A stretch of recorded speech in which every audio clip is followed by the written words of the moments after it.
प्रेम से बोलिए गुरु भगवान की जय। देवियों एवं सज्जनों, तो आजकल मनुष्य में एक होड़ है अपने आप को शो करने का, अपना आपके एक दिखावा करने का एक हवा बहा हुआ है। सब लोग उसमें, राजा रंग फकीर सब शामिल है। ऐसा नहीं है कि कोई व्यक्ति विशेष शामिल है, सब लोग हैं। क्योंकि जब ज्ञान नहीं होगा तो वहाँ अज्ञान ही होगा, जहाँ प्रकाश नहीं है वहाँ अंधेरा ही होगा। तो इसी तरह से लोगों में तो ईश्वर की भक्ति नहीं है, कोई शक्ति अर्जित नहीं है, तो केवल दिखावा है। तो आजकल दिखावा इतना बढ़ गया है जो लोग भक्ति भी करते हैं तो उसको दिखावा में खूब प्रदर्शित करते हैं। अब कहीं कोई धाम पर गए, वहाँ गए तो वहाँ वो भगवान हैं, उनके यहाँ गए हैं, उनकी महिमा क्या है, उनको लोग क्यों महान मान रहा है, हम इनके पास आए हैं तो हमारा जो दुर्गुण है वो कैसे समाप्त होगा, हमारा दुख कैसे दूर होगा, यहाँ हम कौन उपाय करें जो उनको हम प्राप्त कर ले, इस पर कोई विचार नहीं करना है। सबसे पहले वहाँ से स्टेटस लगाना है। बहुत लोग लाइव ही चलाने लगते हैं। घर में अभी तत्काल छठ बीता है, छठ के देखिए तो छठ का इधर आप भगवान के आवाहन कर रहे हैं, वहाँ खीर रोटी ऊख मुरई आदि सब चढ़ाएं, आप भगवान के आवाहन कर रहे हैं। तो आप आवाहन करने से पहले आप एक स्टेटस लगा दिए, तो भगवान क्या समझ रहे हैं, जो साल में तुम एक दिन बुलाया और तुम हमारा जैसे भोजन रखा ना, कि उससे पहले पूरा दुनिया में ही बताया कि हम इनको खिला रहे हैं, भगवान को खिला रहे हैं, भगवान को खिला रहे हैं, तब भगवान समझे ठहरो हम तुमको स्टेटस से भेंट कराते हैं।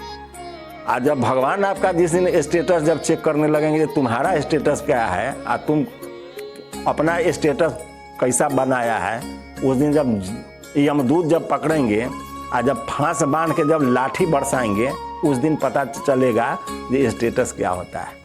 अरे ठीक है, आप सब कुछ कर रहे हैं, आप गए हैं धाम पर गए हैं, जरूर जाइए, स्टेटस जरूर लगाइए, लेकिन पहले जहाँ गए हैं उसकी महिमा को समझिए, उनकी महानता को समझिए, उनकी श्रेष्ठता को समझिए। आप उस परम प्रभु के पास गए, उनके आप दर्शन करने गए, उनकी महिमा को जानने गए, आप अपने आप को वहाँ पहले जानिए, उसके बाद फोटो स्टेटस जो लगाना है बाद में लगाते ना रहिए, समय बहुत है।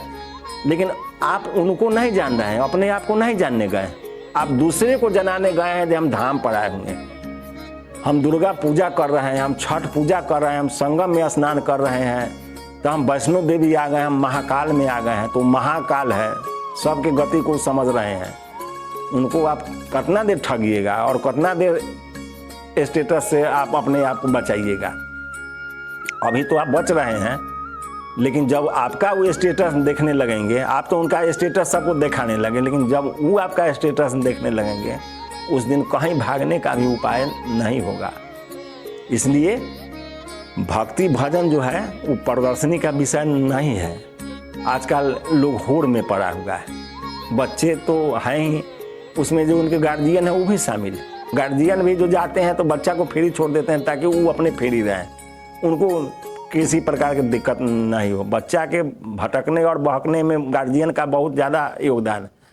चूँकि गार्जियन सोचते हैं कि भाई बच्चा को सुधारना पड़ेगा तो आपको उसके अनुसार चलना पड़ेगा, आपको खुद यम नियम का पालन करना पड़ेगा, आपको खुद अनुशासित बनना पड़ेगा, तभी आपका बच्चा आपको देख के अनुशासित होगा। लेकिन गार्जियन तो खुद आजकल मन मतंग आचरण खोज रहे हैं, तो बच्चों को छोड़ रहे हैं। चूँकि जब बच्चा बहका हुआ रहेगा तब ना इनको छोड़ के रखेगा, न तो बच्चा यदि संभल गया तो इनके पीछे पीछे रहेगा, तो इनको कुछ करने में नहीं बनेगा। तो इसलिए गार्जियन लोग बच्चा को खुद बहका रहे हैं। लेकिन जब अवस्था ढलता है, जब पेड़ तो आप लगा दिए, लेकिन जब पेड़ बड़ा हुआ और जब उसका फल जब लगा, तो फल यदि कड़वा है तो खाना आप ही को पड़ेगा, दूसरा नहीं खाएगा। आप यदि आग जलाए हैं तो आप आग के नज़दीक में है तो सबसे ज़्यादा ताप आप ही को बर्दाश्त करना पड़ेगा। जो दूर है तो उसको तो कम लगेगा, ज़्यादा लगने लगेगा तो दूर चला जाएगा तो ताप समाप्त हो गया। लेकिन आप तो उस आग को जलाएं तो आपको तो उसका पूरा ताप ग्रहण करना पड़ेगा। उस समय कितनों बाप बाप करने से या कितनों छटपटाने से आपका जान नहीं बचने वाला है। तो जो आपने बीज बोया है वो आपको फसल काटना पड़ेगा, क्योंकि खेत आपका है और बीज आपका है, अब बोए आप हैं, तो उसके गांव के लोग नहीं काटने जाएगा, दूसरा नहीं काटेगा, वो आप ही को काटना पड़ेगा। तो इसलिए सब कुछ जो है सोच समझ के ज़िंदगी में करिए। अपना प्रचार प्रसार करते हैं, स्टेटस लगाते हैं, फोटो लगाते हैं, ठीक बात है। जो आपके देख के सुन के और लोग जाए और लोग का बुद्धि बदले, ऐसा स्टेटस लगाइए, ऐसा चरित्र प्रस्तुत करिए कि लोगों में परिवर्तन हो। और ऐसा नहीं हो जे आप अपने भी भटक गए और दूसरे को भी भटका रहे हैं। तो वहाँ की महिमा बताइए, जो वहाँ क्या महिमा है। तो इस महिमा को आप नहीं बता रहे हैं, आप अपना वहाँ शो कर रहे हैं जो हम वहाँ आए हुए हैं। महाकाल के नगरी में, तो बाबा विश्वनाथ के नगरी में, तो द्वारिका में, तो वृंदावन में, अयोध्या में, वैष्णो देवी में, ज्वाला देवी में आए हुए हैं, स्टेटस लगा रहे हैं। काहे कि लोग जाने जो हम खूब घूम रहे हैं, हम बहुत मतलब धार्मिक प्रवृत्ति के आदमी हैं। ऐसा कुछ नहीं है। आप धर्म करने नहीं गए, आप वहाँ आनंद लेने गए। तो आनंद लेने के यदि ख्याल से घूम रहे हैं, तो जहिया समय का चक्र जब बदलेगा, जब काल का फांस पकड़ेगा, जब जमदूत यमराज के पास लेके जाएगा, और जब वो अपना आनंद जब आपको के अंदर खोजेगा, उस प्रभु के मस्ती को जब तलाशेगा, नहीं मिला, तो उस दिन आपका क्या हाल करेगा। जो फिर स्टेटस आप कई जन्म के लिए भूल जाइएगा। स्टेटस के जगह पर आप न रहिएगा जो कभी स्टेटस आपका लगेगा, 84 में ठेला जाइएगा। बात तो बहुत सुनने में खराब लगता होगा, लेकिन सत्य है। सत्य हमेशा कड़वा ही होता है, इसलिए इसको ध्यान से सोचिए और समझिए। कोई भी चीज़ करने के लिए हम मना नहीं करते हैं। ठीक है, आप जीवन में खूब आनंद लीजिए, खूब फोटो खिंचाइए, सिनेमा बनाइए, सीरियल बनाइए, स्टेटस लगाइए, इससे हमको कोई विरोध नहीं है, कुछ लेना देना नहीं है, बहुत खुशी की बात है। लेकिन उसका जगह बना हुआ है। जो श्रेष्ठ है उनको श्रेष्ठता के साथ ही पेश आइएगा, तभी आपका संस्कार बनेगा, तभी आपका कल्याण होगा। और आप श्रेष्ठ को भी आप मजाक बनाइएगा तो आप मजाक के पात्र बन जाइएगा, आप कहीं के नहीं रहिएगा, कोई आपका अस्तित्व ही नहीं बच जाएगा। तो उस ईश्वर के प्रति श्रद्धा समर्पण करिए, अपने मन वचन कर्म से चतुराई छोड़ के उनके शरणागत होइए, जिससे आपका कल्याण हो, आपका संस्कार बदले, आपका विचार बदले, आपका समय बदले, आप अच्छे हों, आपका चरित्र बदल जाए। इस तरह से भगवान के भजन करना चाहिए। लेकिन आप में परिवर्तन कुछ नहीं हुआ, लेकिन आप दिखा रहे हैं, जब 12 ज्योतिर्लिंग में भटक रहे हैं, 52 शक्तिपीठ में घूम रहे हैं, द्वारिका, वृंदावन, मथुरा, अयोध्या, काशी, सब जगह से घूम रहे हैं, लेकिन परिवर्तन कुछ नहीं है। करैला के लेके आप सारे जगह चले जाइए, सारे धाम में उसको स्नान करा दीजिए, लेकिन जब मुंह पर रखिएगा तो वो करैला का जो तीतापन है वही रहेगा, वो घटता उठता नहीं है। तो इसलिए विचार को बदलना सीखिए। सबसे बड़ा भक्ति है विचार में बदलाव। जब तक विचार नहीं बदला, जब तक आपका संस्कार नहीं बदला, जब तक चरित्र नहीं बदला, तो सब बेकार है। सारा स्टेटस जो है वो बेकार है। वो स्टेटस आपको एक दिन इतना महंगा पड़ जाएगा ये आप उसका हिसाब नहीं दे पाइएगा। आजकल सब लोग एक होड़ में पड़े हुए हैं, कहीं हम न छूट जाएं, हम न छूट जाएं। बोल बम भी गए तो वहाँ भी स्टेटस, जल चढ़ाने जा रहे हैं उससे पहले का स्टेटस लगा रहे हैं, जब हम पहले जल वाले लाइन में लगे हुए हैं और हम सबसे पहले ही जैसे जलाभिषेक करेंगे। तो आप ये क्या बताना चाह रहे हैं? ऐसा तो नहीं है कि महादेव जी आपके जल के लिए प्यासे बैठे हुए थे, आप उनको जल चढ़ाइएगा तो उनका प्यास बुझ जाएगा, जिससे उनका बेचारे का कल्याण हो जाएगा।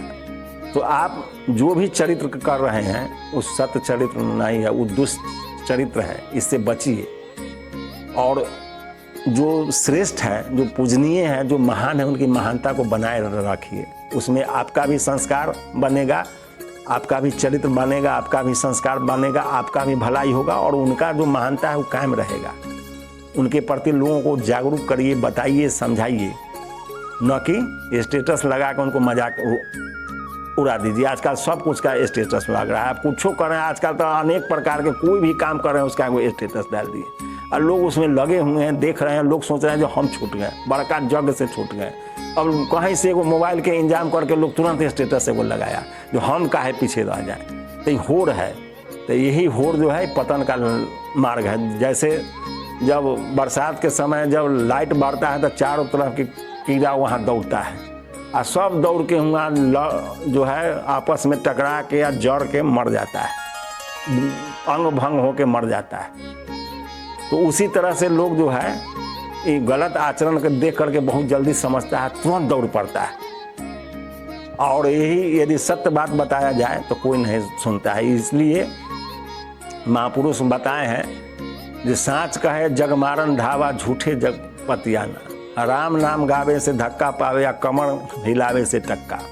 भगवान के नाम जप रहा है उसको लोग इस समाज में मूर्ख समझ रहा है, आज जो कमर लचका रहा है उसको लोग समझता है बहुत संस्कारी या बहुत चरित्रवान है, ज्ञानी आदमी।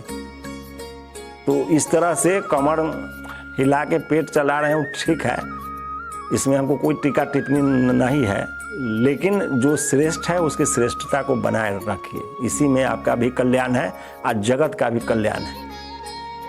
आप किसी चीज़ को बना नहीं सकते हैं तो बिगाड़िए भी मत, और हर परिस्थिति में प्रभु का भजन करते रहिए। आप सब कुछ करते हुए यदि भगवान के भजन करने लगते हैं, राम नाम का जप करने लगते हैं, तो आपको किस तरह से चलना चाहिए और किस दिशा में चलना चाहिए भगवान आपको निर्देश करने लगेंगे, आप सही रास्ता पर चल जाइएगा।